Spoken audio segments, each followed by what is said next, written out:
الحمد لله نحمده ونستعينه ونستغفره ونعوذ بالله من شرور أنفسنا ومن سيئات أعمالنا من يهده الله فلا مضل له ومن يضلل فلا هادي له وأشهد أن لا إله إلا الله وحده لا شريك له وأشهد أن محمدًا عبده ورسوله يا أيها الذين آمنوا اتقوا الله حق تقاته ولا تموتن إلا وأنتم مسلمون يا أيها الناس اتقوا ربكم الذي خلقكم من نفس واحدة وخلق منها زوجها وبث منهما رجالا كثيرا ونساء واتقوا الله الذي تساءلون به والأرحام إن الله كان عليكم رقيبا يا أيها الذين آمنوا اتقوا الله وقولوا قولا سديدا يصلح لكم أعمالكم ويغفر لكم ذنوبكم ومن يطع الله ورسوله فقد فاز فوزا عظيما أما بعد فإن خير الحديث كتاب الله وخير الهدي هدي محمد صلى الله عليه وسلم وشر الأمور محدثاتها وكل محدثة بدعة وكل بدعة ضلالة وكل ضلالة في النار فأعوذ بالله من الشيطان الرجيم بسم الله الرحمن الرحيم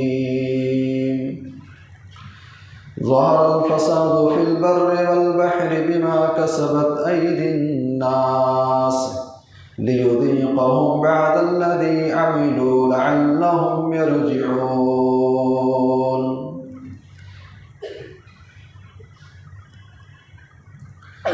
تم ہو آپس میں خطا کار و آپس میں رحیم تم خطا کار و خطا بھی و خطا پوش و کریم چاہتے سب ہیں کہ ہوں اوج ثریا پہ مقیم پہلے ویسا کوئی پیدا تو کرے قلب سلیم۔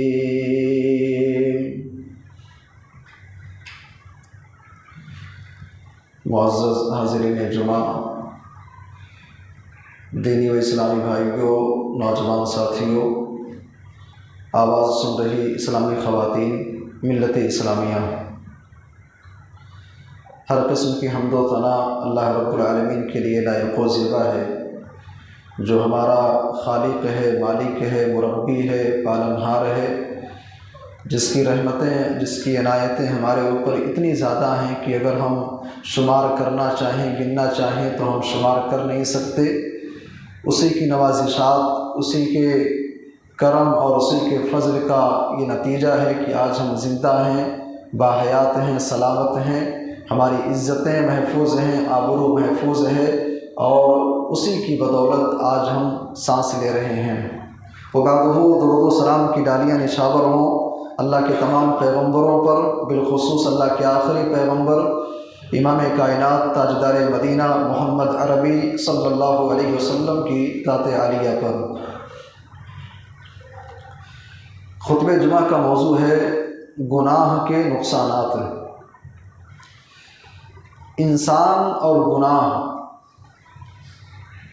یہ دو چیزیں آپس میں ایک دوسرے سے ایسے جڑی ہوئی ہیں کہ کوئی انسان یہ دعویٰ کر نہیں سکتا ہے کہ مجھ سے کبھی غلطی نہیں ہوتی ہے، مجھ سے خطا نہیں ہوتی ہے۔ ہر انسان سے کبھی نہ کبھی، کسی نہ کسی موڑ پر، کسی نہ کسی انداز میں غلطی ہوتی ہے، خطا ہوتی ہے، گناہ کے کام انسان کر بیٹھتا ہے۔ نمازوں کی پابندی کے ساتھ ساتھ، روزوں کی پابندی کے ساتھ ساتھ، کبھی نہ کبھی معمولی سے معمولی چوک جان بوجھ کر کے یا انجانے میں انسان ضرور کر بیٹھتا ہے۔ سوال یہ ہے کہ انسان اگر اچھے کام کرتا ہے تو اس کا بدلہ انسان کو اچھا ملتا ہے، اس کے نتیجے انسانی زندگی کے اندر بہتر نظر آتے ہیں۔ انسان اگر اللہ اور اس کے رسول کی اطاعت کرنے والا، کتاب و سنت کے مطابق زندگی بسر کرنے والا ہوتا ہے تو شریعت اسلامیہ ایسے انسان کو بشارتیں سناتی ہے، خوشخبری سناتی ہے، دنیا کی زندگی کے اندر بھی، قبر والی زندگی کے اندر بھی، اور مرنے کے بعد آخرت کے اندر بھی۔ لیکن سوال یہ ہے کہ انسان اگر گناہ کرتا ہے تو اس کے نقصانات کیا ہوں گے؟ انسان اگر گناہ کرتا ہے تو اس کے نتائج کیا ہوں گے؟ نیکیوں کا صلہ جب اچھا ملے گا تو ظاہر سی بات ہے اسی کے برعکس، اسی کے اپوزٹ، انسان اگر گناہ کرتا ہے تو گناہ کے اثرات، گناہ کے نتائج اور گناہ کے جو نقصانات ہیں بڑے خطرناک ہونے والے ہیں۔ دنیاوی زندگی کے اندر گناہ کے نقصانات ہماری زندگی میں کیا آنے والے ہیں؟ اگر کوئی انسان گناہ کرتا ہے تو ایسے انسان کی دنیاوی زندگی کے اندر وہ کون کون سے نقصانات ہیں جس کا سامنا ایک انسان کو کرنا پڑ سکتا ہے؟ قرآن کریم کی ایک آیت کریمہ جو کہ سورہ روم کی ہے، وہ آیت کریمہ آپ کے سامنے تلاوت کی گئی ہے۔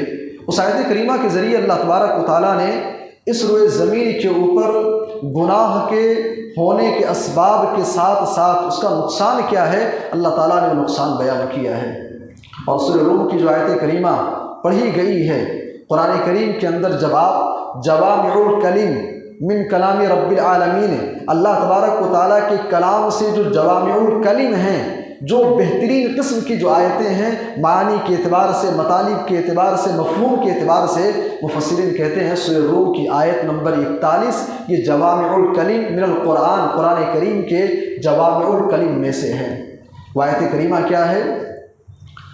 ظہر الفساد فی البر والبحر بما کسبت ایدی الناس، اے لوگوں روئے زمین کے اوپر جہاں بھی تم کو بگاڑ نظر آ رہا ہے، جہاں بھی تم کو فساد دکھائی دے رہا ہے، ظہر الفساد فی البر والبحر بما کسبت ایدی الناس، خشکی کے اوپر ہو یا تری کے اوپر ہو، دنیا کے اندر جہاں کہیں بھی تم کو قتل و غارت گری نظر آ رہی ہے، جہاں بھی تم کو ماحول اچھا نظر نہیں آ رہا ہے۔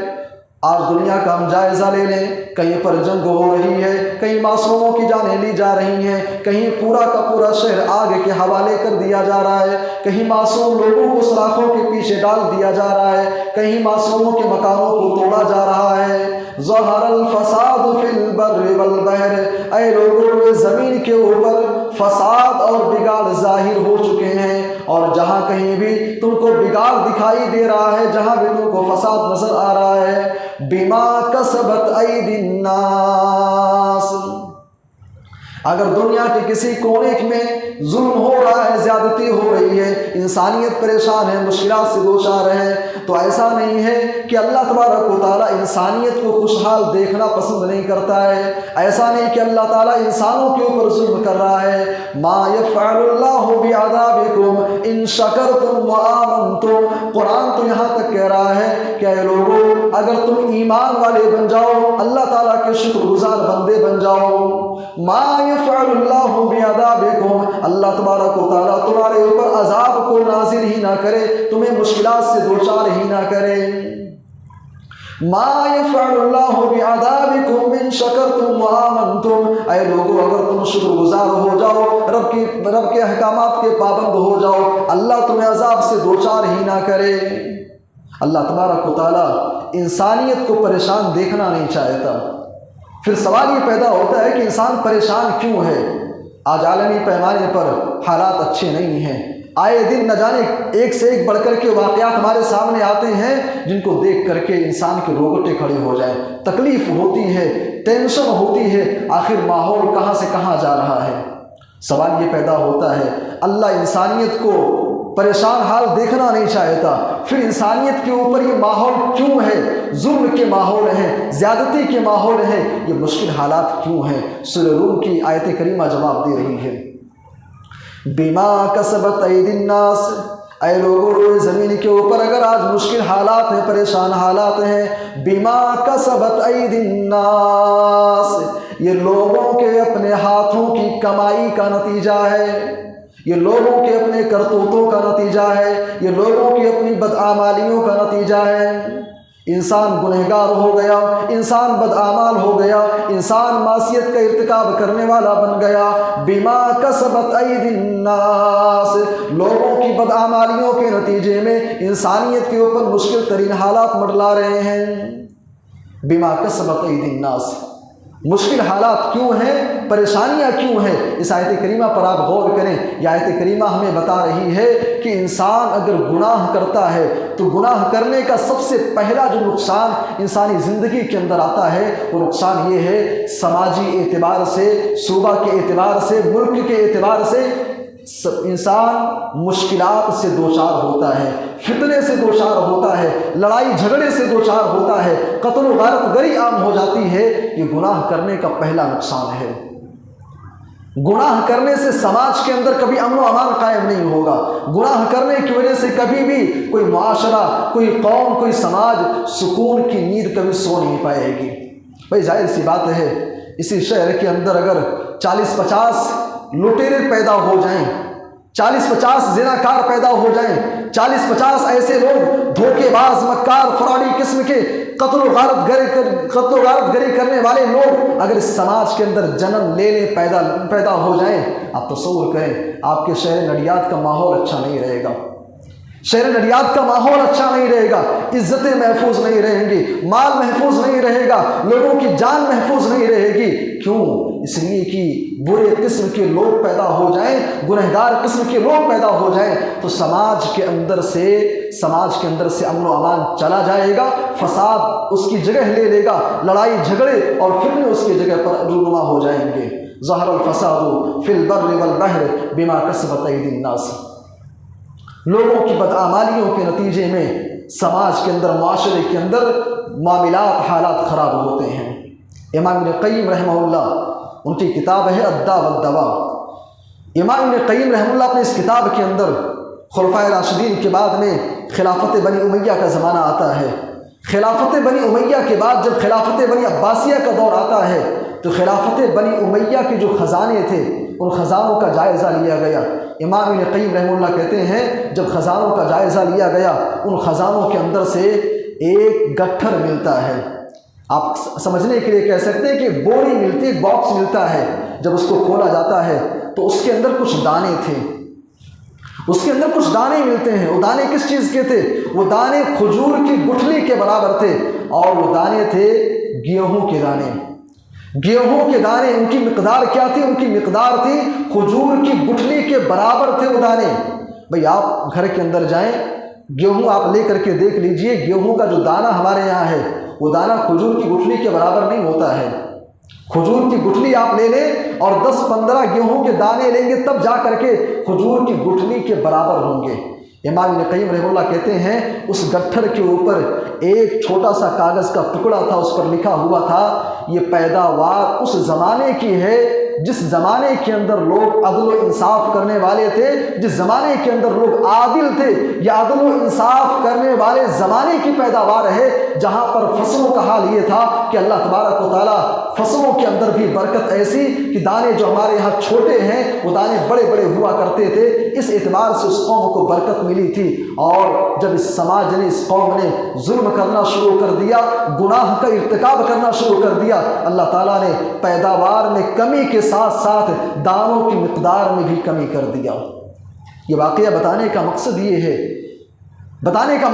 کہ گناہ ایک ایسی چیز ہے، گناہ سے سماج کے اندر اگر بدامنی آتی ہے، فساد اور بگاڑ کا ماحول قائم ہوتا ہے تو ساتھ ہی ساتھ گناہ کے جو اثرات ہیں انسان کی معیشت کے اوپر بھی پڑتے ہیں۔ گناہ کے جو اثرات ہیں وہ انسان کے کھان پین سے لے کر کے انسان کی زندگی کے ہر ایک پہلو پر ان کا اثر پڑتا ہے۔ ظہر الفساد فی البر والبحر، اگر آپ گھر کے اندر ماحول اچھا نہیں ہے، آپ کے سماج کے اندر ماحول اچھا نہیں ہے تو ہمارے اور آپ کے لیے یہ آیت کریمہ ایک اصول ہے، ایک ضابطہ ہے، ایک پیغام ہے کہ ذرا غور کریں، کہیں ایسا تو نہیں کہ گناہ ہو رہا ہے، کہیں ایسا تو نہیں کوئی غلطی ہو رہی ہے۔ کچھ غلطی ہو رہی ہے، کچھ خطائیں ہو رہی ہیں جس کی وجہ سے یہ فساد کا ماحول ہے۔ تو گناہ کرنے کا یہ پہلا نقصان ہے۔ گناہ کرنے کا دوسرا نقصان، ایک انسان جب گناہ کرتا ہے تو گناہ کرنے کی وجہ سے انسان کا جو دل ہے یہ دل بالکل کالا ہو جاتا ہے۔ انسان کا دل سیاہ پڑ جاتا ہے۔ جامع ترمذی کی روایت ہے، عن ابی ہریرہ رضی اللہ عنہ عن رسول اللہ صلی اللہ علیہ وسلم قال ان العبد اذا اخطأ خطیئۃ نکتت فی قلبہ نقطۃ سوداء فاذا هو نزع واستغفر وتاب سقل قلبه فان عاد زید فیها حتى تعلو قلبه ثم تلا رسول الله صلى الله عليه وسلم وهذا الران الذي ذكر الله كلا بل ران على قلوبهم ما كانوا يكسبون رواه الترمذي في سننه۔ امام ترمذی رحمہ اللہ اس حدیث کو اپنی کتاب سنن ترمذی کے اندر، جامع ترمذی کے اندر اس روایت کو نقل کرتے ہیں۔ صحابی رسول ابو ہریرہ رضی اللہ عنہ بیان کرتے ہیں کہ پیارے نبی صلی اللہ علیہ وسلم نے فرمایا، ایک انسان جب غلطی کرتا ہے، ایک انسان جب ایک گناہ کرتا ہے، نکتت فی قلبہ نقطۃ سوداء، آپ قلم سے لکھتے ہیں، قلم سے لکھتے ہوئے انسان حروف میں اوپر نیچے نقطے رکھتا ہے، انسان نقطے رکھتا ہے۔ اللہ کے نبی کہتے ہیں کہ جب انسان غلطی کرتا ہے، گناہ کرنے کے بعد میں اس غلطی کے بدلے اس کے دل کے اوپر ایک سیاہ نقطہ رکھ دیا جاتا ہے، ایک سیاہ دھبا رکھ دیا جاتا ہے۔ فَإِذَا هُوَ نَزَعَ وَاسْتَغْفَرَ وَتَابَ، اللہ کے نبی کہتے ہیں انسان اگر غلطی کرنے کے بعد میں گناہ کو چھوڑ دیتا ہے، توبہ کرتا ہے، استغفار کر لیتا ہے، سُقِلَ قَلْبُهُ، اس کے دل سے اس سیاہ دھبے کو مٹا دیا جاتا ہے، اس سیاہ دھبے کو دھو دیا جاتا ہے۔ اس کے بعد اللہ کے نبی نے فرمایا وَإِنْ عَادَ زِيدَ فِيهَا، لیکن انسان اگر غلطی کرنے کے بعد دوبارہ اسی گناہ کو ریپیٹ کرتا ہے، گناہ کرنے کے بعد انسان اسی غلطی کو دوبارہ کر رہا ہوتا ہے، انسان کے دل کے اوپر سیاہ کے دھبے بڑھتے رہتے ہیں۔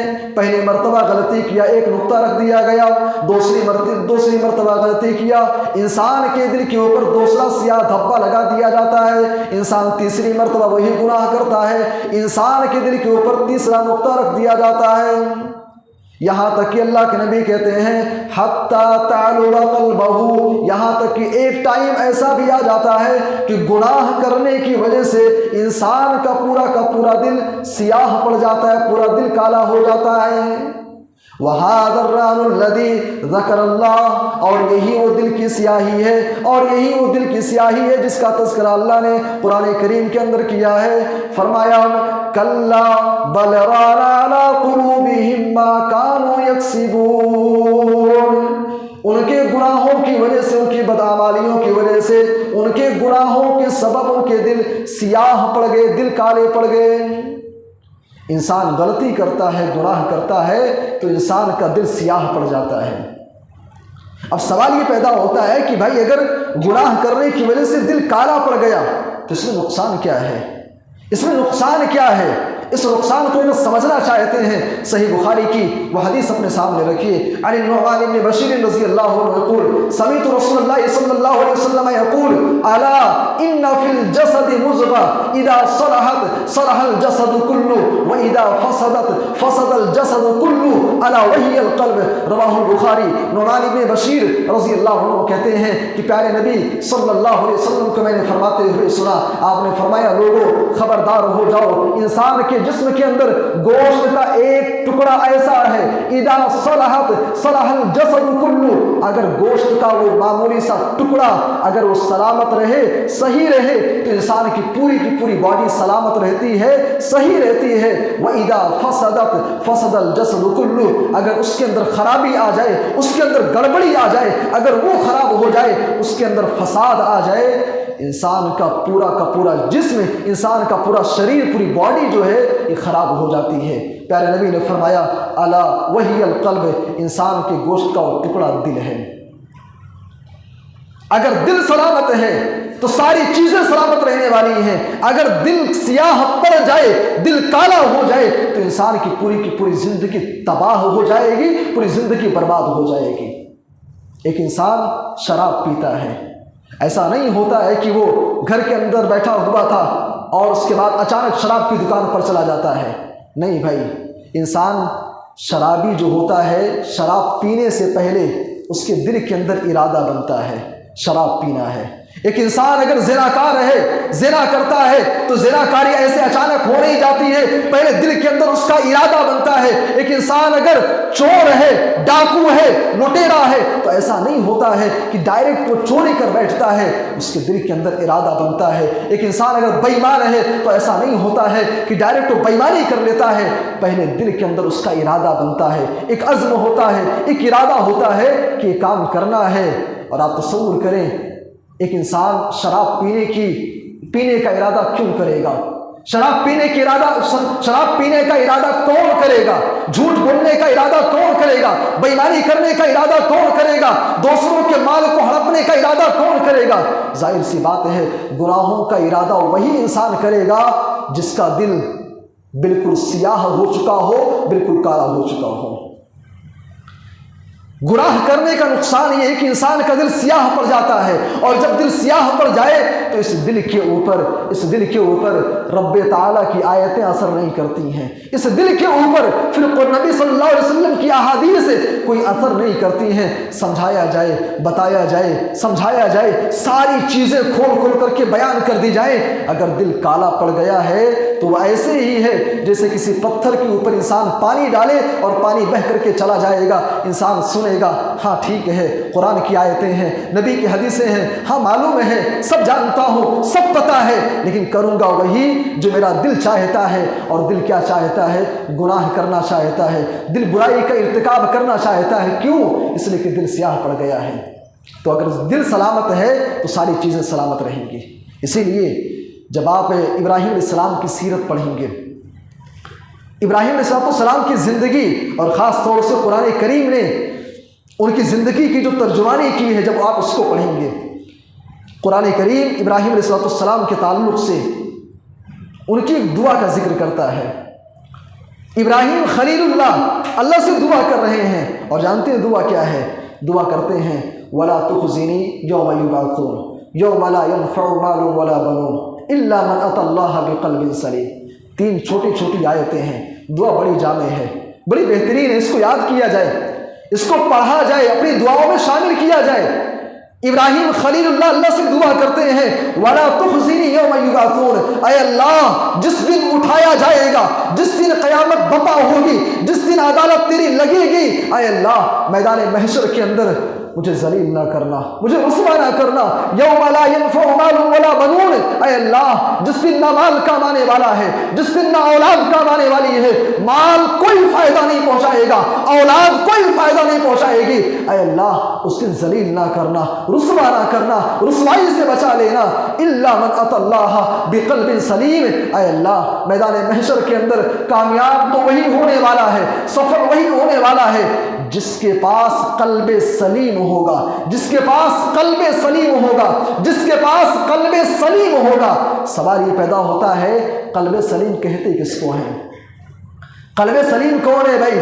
جو گناہوں کی سیاہی سے بالکل کالا پڑ چکا ہو؟ نہیں، وہ قلب سلیم نہیں ہے۔ جس دل کے اندر برائی کے ارادے پنپتے ہوں وہ دل قلب سلیم نہیں ہے۔ جس دل کے اندر گناہ کرنے کی تمنا پیدا ہو وہ دل قلب سلیم نہیں ہے۔ جس دل کے اندر رب کی مخالفت، رسول کی مخالفت، کتاب و سنت کی مخالفت کے ارادے جنم لیتے ہوں وہ دل قلب سلیم نہیں ہے۔ قلب سلیم وہ ہے جس کے دل کے اندر اللہ کی محبت، رسول کی محبت، اطاعت الہی، اطاعت رسول، کتاب اللہ کی پیروی، کتاب سنت رسول کی اتباع، جس کے دل کے اندر نیکیوں کا جذبہ پیدا ہو، خیر کا جذبہ پیدا ہو، اچھے کام کرنے کا جذبہ پیدا ہو، جس دل کے اندر پڑوسیوں کے حقوق کی ادائیگی، والدین کے حقوق کی ادائیگی، جس دل کے اندر سماج اور معاشرے کے اندر رہتے ہوئے غریبوں، یتیموں، بیواؤں اور مسکینوں کے ساتھ میں ہمدردی کے ارادے پیدا ہوتے ہوں وہ دل قلب سلیم ہے۔ الا من اتى الله بقلب سلیم۔ انسان گناہ کرتا ہے،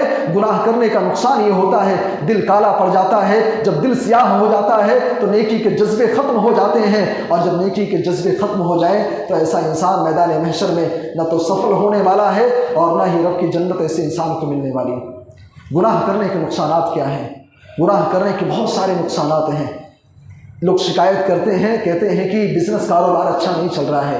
میرے بھائی اپنی زندگی کا جائزہ لیں، کہیں ایسا تو نہیں کہ آپ گناہ کر رہے ہیں، کہیں ایسا تو نہیں کہ غلطی ہو رہی ہے، معصیت اور گناہ کا ایک نقصان یہ بھی ہوتا ہے کہ اللہ تبارک و تعالیٰ رزق چھین لیتا ہے، کاروبار کو تباہ کر دیتا ہے۔ قرآن کریم کے اندر اللہ نے سرزمین مکہ کا تذکرہ کیا۔ سرزمین مکہ کے بارے میں اللہ نے کہا وَضَرَبَ اللَّهُ مَثَلًا قَرْيَةً آمِنَةً مُطْمَئِنَّةً، اللہ تعالیٰ ایک بستی کی مثال بیان کر رہا ہے۔ بستی کون سی ہے؟ سرزمین مکہ ہے۔ ابراہیم خلیل اللہ کا بنایا ہوا خانہ کعبہ ہے۔ سرزمین مکہ کی مثال بیان کرتے ہوئے قرآن کہتا ہے سرزمین مکہ ایک دور تھا، بڑے امن والی سرزمین تھی، بڑے اطمینان والی زمین تھی۔ یاتیہا رزقہا رغدا من کل مکان، جہاں پر بزنس، کاروبار، روزی روٹی دنیا کے چاروں کونے سے چل کر کے آیا کرتے تھے۔ بڑے خوشحال لوگ تھے، بڑے اچھے لوگ تھے۔ فکفرت بانعم اللہ، سرزمین مکہ والوں نے رب کی نعمتوں کی ناشکری کیا، رب کی نعمتوں کی ناقدری کیا، گناہ انہوں نے کیا۔ فَأَذَاقَهَا اللَّهُ لِبَاسَ الْجُوعِ، اللہ تبارک و تعالیٰ نے سرزمین مکہ کو بھوک مری کے اندر مبتلا کر دیا۔ سرزمین مکہ مقدس شہر ہے، نعمتیں اللہ نے دی، لیکن گناہ کرنے کی وجہ سے اللہ تعالیٰ نے روزی روٹی چھین لیا اور حالات ایسے پیدا ہو گئے تھے۔ آپ تاریخ پڑھیے، جانوروں کے چمڑے چبا چبا کر کے کھانے پر مجبور ہو گئے تھے۔ جانور کے چمڑے چبا چبا کر کے پانی کے اندر بھگو کر کے کھانے پر مجبور ہو گئے تھے۔ پانی کی ایسی قحط سالی کہ آسمان پہ نظر ڈالتے، بادلوں کو اڑتے ہوئے دیکھتے، کہتے لگتا ہے شاید اب بارش ہو جائے، اب پانی مل جائے۔ یہ حالات پیدا ہو گئے تھے۔ یہ حالات کیوں آئے تھے؟ گناہ کرنے کی وجہ سے۔ اگر آپ کا کاروبار اچھا نہیں چل رہا ہے تو ذرا بیٹھ کر کے غور کریں، کہیں ایسا تو نہیں ہے کوئی غلطی ہو رہی ہے۔ بہرحال اور بھی کئی سارے نقصانات ہیں۔ انسان اگر گناہ کرتا ہے تو انسانی زندگی کے اندر اس کے اثرات مرتب ہوتے ہیں۔ آخر میں اللہ تعالیٰ سے دعا ہے اللہ تعالیٰ ہم سب کو اپنی زندگی کا محاسبہ کرنے کی توفیق عطا فرمائے۔ آمین۔ ہماری زندگی کے اندر اللہ اگر غلطی ہے، گناہ کے کام پائے جا رہے ہیں، اللہ ہم سب کو تمام قسم کی غلطیوں سے باز رہنے کی توفیق عطا فرما۔ اے اللہ ہمیں اپنی زندگی کے اندر گناہوں سے ہٹ کر کے نیکی کے کام کرنے کی توفیق عطا فرما۔ اے اللہ ہم میں سے جو بھٹکے ہوئے ہیں، گمراہ ہیں، اے اللہ ان کو صراط مستقیم اور راہ ہدایت پر گامزن فرما۔ جب تک زندہ رکھ اسلام پر، خاتمہ ہو تو ایمان بالخیر پر۔ آمین۔ تقبل یا رب العالمین۔